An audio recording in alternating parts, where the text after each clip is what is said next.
당시에 볼프가 고안한 첩보술 중에 가장 대표적인 것이 지난번에 저희들이 정평여를 통해서 나왔던 미인계. 미인계라고 하는 것이 있는데 미인계는 동양이든 서양이든 그리고 과거든 현재 기본적으로 그냥 깔리고 있잖아요. 기본 많이 쓰는 첩보술이잖아요. 그렇죠. 근데 이 볼프는 이거를 역으로 생각을 해서 여자가 남자를 기만하는 것이 아니라 남자가 여자를 기만하는 미남계를 쓰게 돼요.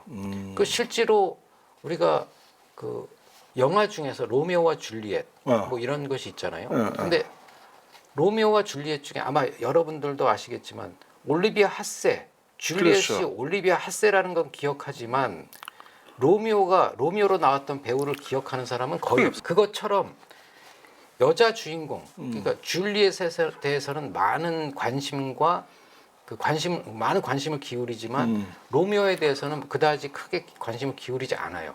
그러다 그렇죠. 보니까 볼프가 이것을 첩보술과 접목을 한 거예요.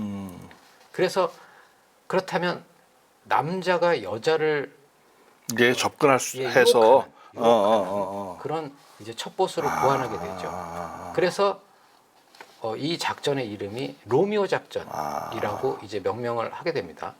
로미오 작전을 통해서 이제 그 서독의 여성 정부기관에 있는 여성들, 그러니까 여기에서 주로 정부 여성들이 문서 작성이라든가 하거나 하는 실무는 다 거의 대부분 하지요. 그래서 그렇죠. 타이핑도 하고 그리고 요인들의 일정 관리, 그렇죠. 이제 비서라든가 이런 비서 역할, 하니까 사무직 뭐 이런 역할들을 많이 하다 보니까 중요한 정보를 많이 알고 있는 거고 또 쉽게 빼낼 수도 있고 걔네들이. 예.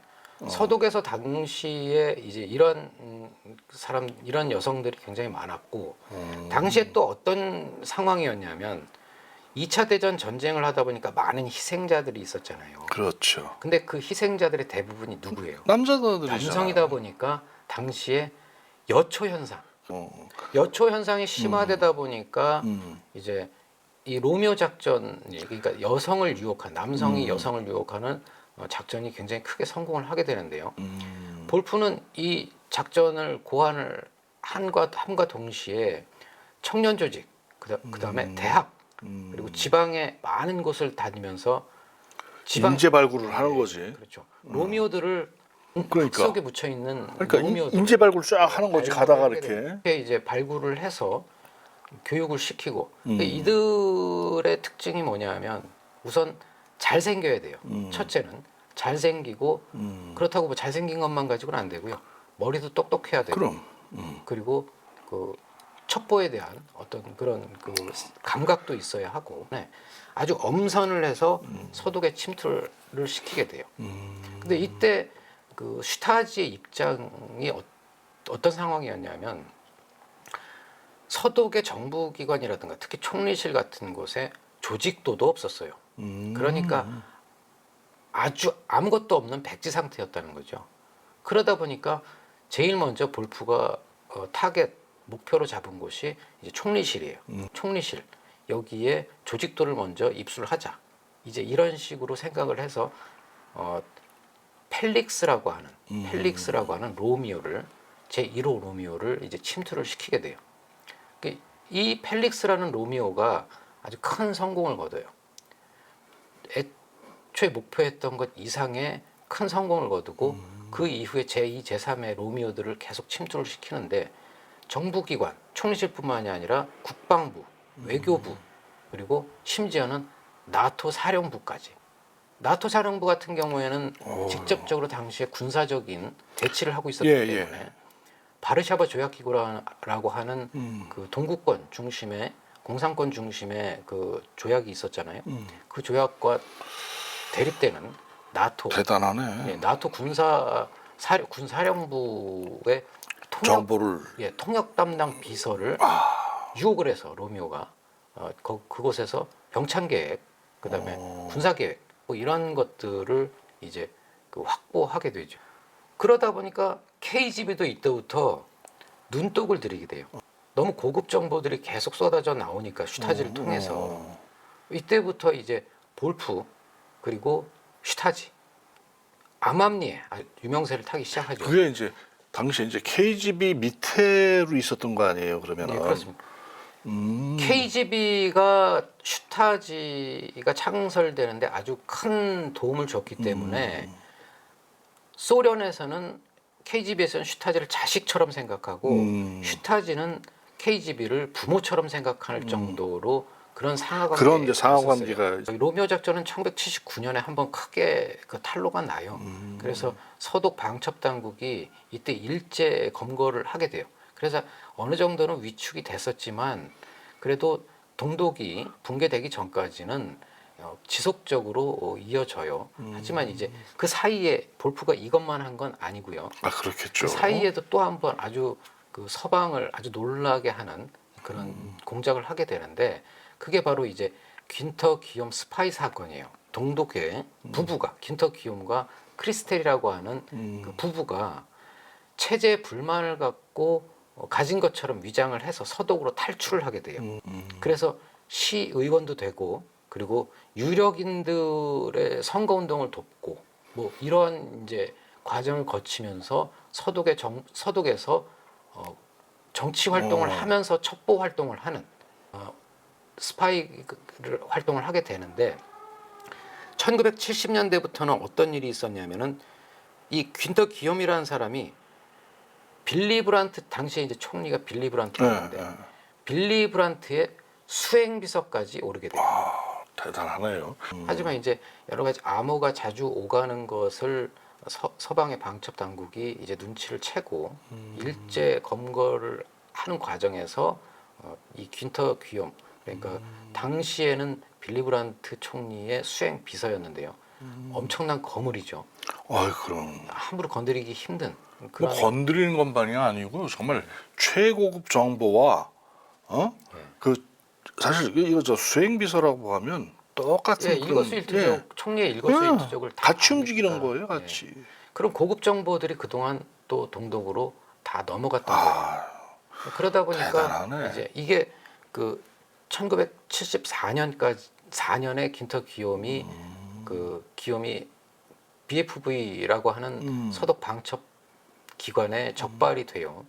1974년에 결국 이 사건이 터지면서 그 아주 뭐 서방이 뒤집어졌죠 한마디로. 아 그건 안 뒤집어질 수가 없는 거예요. 이렇게 해서 총리가 알고 있는 건 얘도 알고 있는 거야. 예. 또 빌리 브란트 총리 같은 경우에 당시에 어마어마한 그 서방에서도 거물 그러니까 총리로 알려져 있었다가 이 일로 해서 얼마 뒤에 이제 실각을 하게 되죠. 그렇죠. 근데 중요한 것은 볼프를 얼굴 없는 스파이 두목이라고 제가 말씀을 드렸잖아요. 이때까지도 이게 74년인데 52년에 기관장이 돼서 HVA 수장이 돼서 74년에 귄터 기욤 사건이 터지면서 슈타지라고 하는 정보 기관의 그 유명세가 전 세계적으로 이제 유명세를 떨치게 돼요. 그런데도 마르쿠스 대단하네. 볼프라고 하는 이 공작을 이끌었던 사람의 정체는 드러나질 세상에 않는 알려지질 않았어요. 누군지 모르는 네, 거. 어느 누구도 이 마르쿠스 볼프의 얼굴이 어떻게 생겼냐, 그 실지 수장이 누구냐도 예. 모르는 거고. 실제 실명도 모르고 아무것도 몰라요. 야, MI6나 CIA 같은 서방의 내노라 하는 정보 기관들도 당시에 볼프가 도대체 어떻게 생겼는지 실제 이름이 뭔지 또 하나도 몰라요. 그래서 이 사람의 그 별칭이 얼굴 없는 스파이 두목 이제 이렇게 붙여지게 됐거든요. 귄터 기욤 사건 이후에도 한참이 지나서야 이제 아주 실마리가 잡혀요. 그게 언제냐면 1979년경에 베르너 슈틸러라고 하는 신복이 있어요. 볼프의 신복, 과학기술 분야를 담당했던 신복이 서독으로 탈출을 하게 돼요.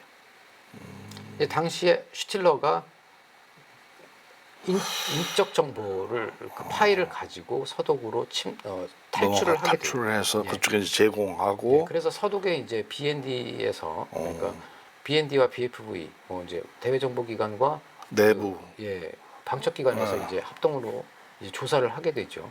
그때 이 슈틸러가 볼프의 신상을 알려주게 됩니다. 이제 그렇게 해서 정체는 어느 정도 이제 파악이 됐죠. 서방 쪽에. 하지만 이제 그때까지도 뭐 34년 그러니까 제 대단하네. 30년 넘게 이제 아니 했으니까. 그건 자기 자신을 이렇게 드러내지 않으면서 상당한 기간이에요. 예.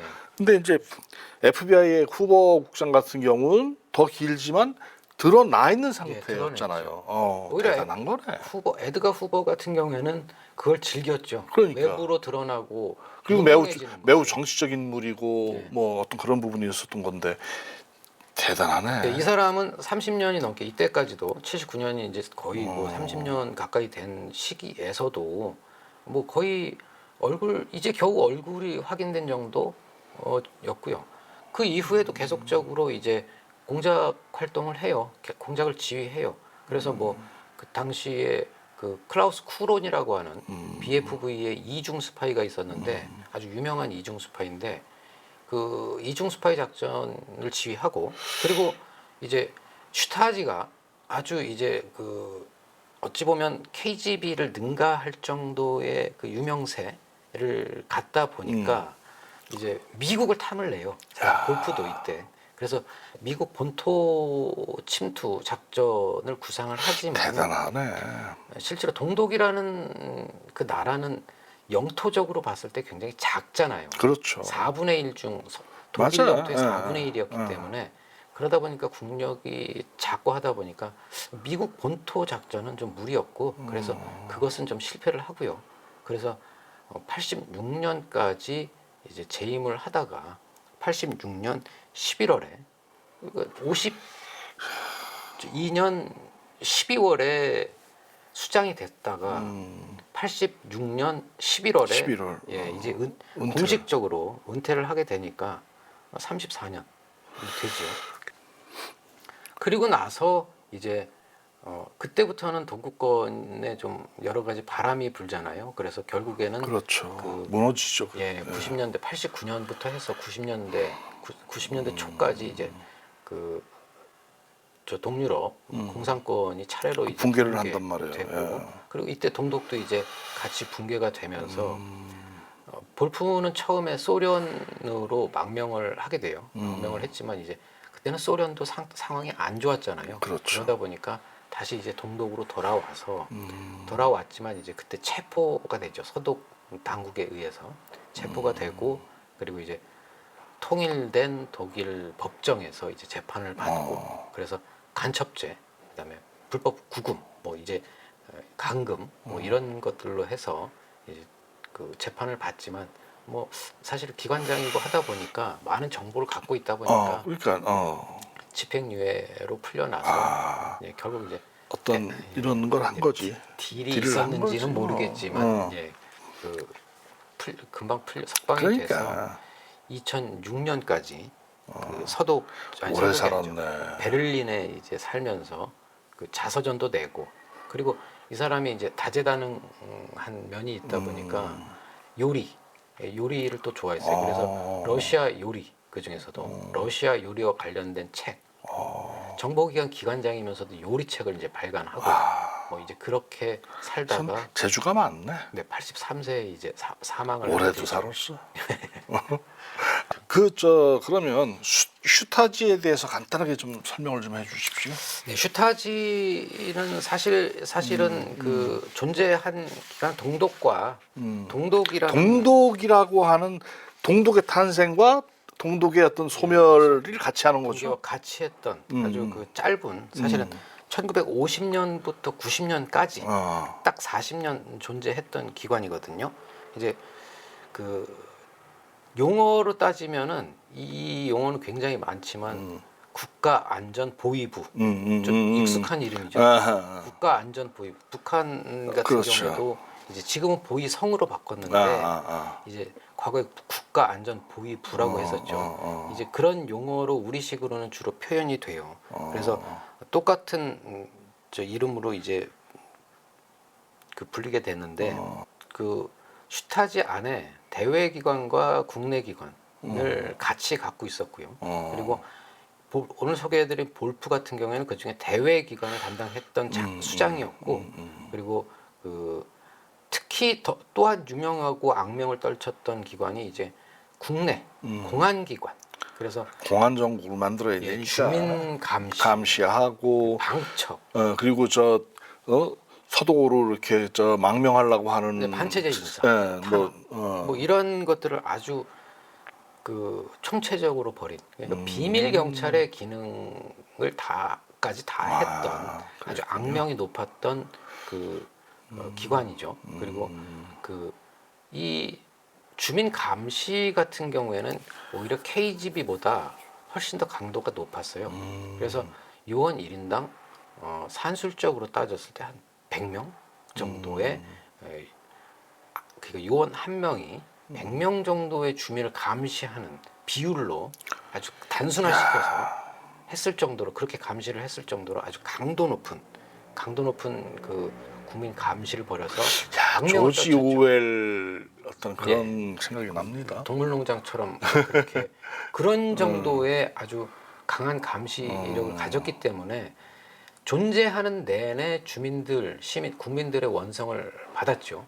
그래서 그 동독이 붕괴될 당시에도 주민들이 이 슈타지의 기관을 찾아서 뭐 유리창을 부셔버린다든가 뭐 이런 그 일들을 굉장히 많이 했었죠. 소련도 소련도 연방이 붕괴될 때 KGB에서 그랬죠. 그 앞에 펠릭스 제레진스키라고 하는 그 창설자의 동상을 밧줄로 끌어내리고 뭐 그걸 질질 끌고 다니고 했던 이제 그런 기억이 있는데, 못지않게 동독이 붕괴될 때 슈타지도 같은 국민들의 공격을 받았던, 그렇게 해서 1990년에 해체되는 이제 그런 그렇죠. 뭐 이제 동독이 무너지면서 네.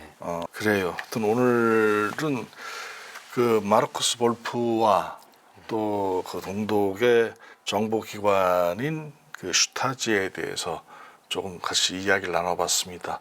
오늘도 수고하셨습니다, 박 기자. 네. 네, 감사합니다. 감사합니다.